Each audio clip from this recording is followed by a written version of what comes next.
The Ghost Train is this absolute one-of-a-kind thing. It's difficult to describe, and I don't want to give away too many surprises. There's nothing else like it, and it should really start, I think, a whole new type of attraction. It's scary, and it's fun, and it's very different, and it's very ambitious. We actually take people into a warehouse space, and you see this huge Victorian train carriage which is hanging from chains in the middle of this enormous warehouse.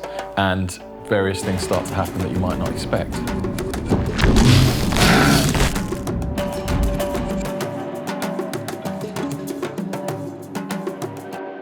But at the heart of that experience, we use VIVE to move people into an alternate reality. So Figment started 7 or 8 years ago, and originally it was me and the dog working at home. But pretty quickly we started working in the visitor attraction industry, and so I needed a lot of people to come and help me make these amazing projects. And we made various types of interactive installations, audio-visual stuff, lots of animation, film work, design work, and those grew into bigger and bigger projects. You kind of bring your idea and we just bring it to light, really. A few years ago now, we got interested in the DK1 and started looking at that to see what we could do with it.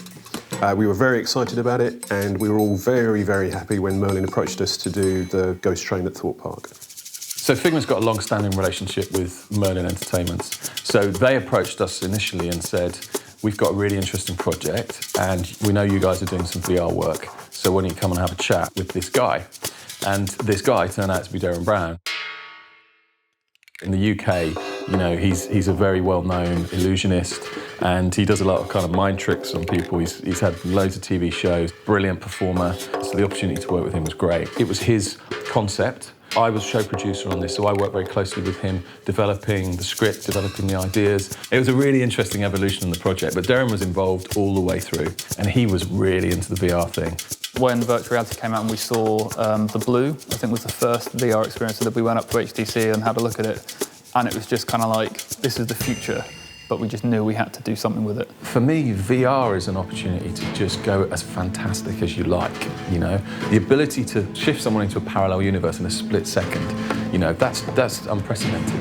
In our world of visitor attractions, it's really hard to do that. For people to really buy into the environment they're in, there's a lot of work involved in that, and there's always compromises. The beauty of virtual reality is the flexibility that it gives us. So the attraction behind me has 3 different storylines and different characters that are involved in it. So every time you ride it, there's something different. And what we want to continue doing is invest and evolve it for many years to come.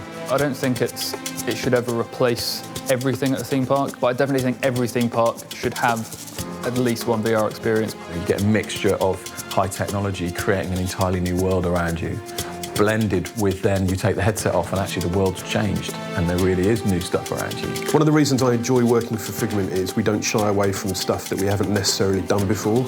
So when we were given the challenge of doing 60 PCs, 60 headsets on 3 trains in a Wi-Fi network with a lot of show control back-end stuff as well, that was a good thing that we wanted to do. We were up for that. So the Ghost Train project is massively ambitious. You know, it was a 3-year project from inception through to opening to the public, and it was a tough 3 years because there was a building that had to be built, there was a bunch of stuff that isn't VR that's in there, physical, moving ride systems, and then there's the VR element, and all of that needs to be band together. I think that was the real challenge and the real, opportunity to make something that people will believe is really there in front of them. That was probably the biggest hurdle, was that we really had to think about how we were animating stuff and creating stuff in a totally different way.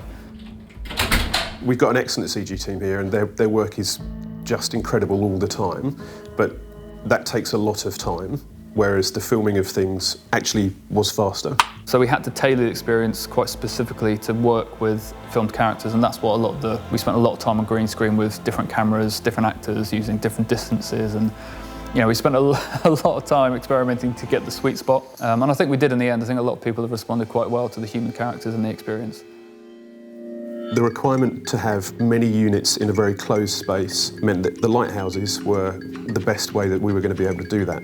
So the fact that you have this inside-out tracking system with VIVE was just a massive benefit to us. We've got, I'd say, 58 people, so roughly 20 people in kind of 3 blocks. And each block of 20 is pretty much serviced by 2 lighthouses at either end on the ceiling. And that covers 20 people. There was nothing else out there that we could have done that with. We're using it in a very unique way, in a way that I haven't seen anywhere else in the world, and it's giving us something that the guests are asking for more. Optically, the experience you get from it, I don't think you can really say there's anything that's better out there right now. So to have that with the best tracking system for the purpose that we had, I mean, I was delighted this was the only option. People come out generally like terrified or just couldn't believe it. I want them to have a mind-blowing experience and just see how fantastic VR is. I want to see terror.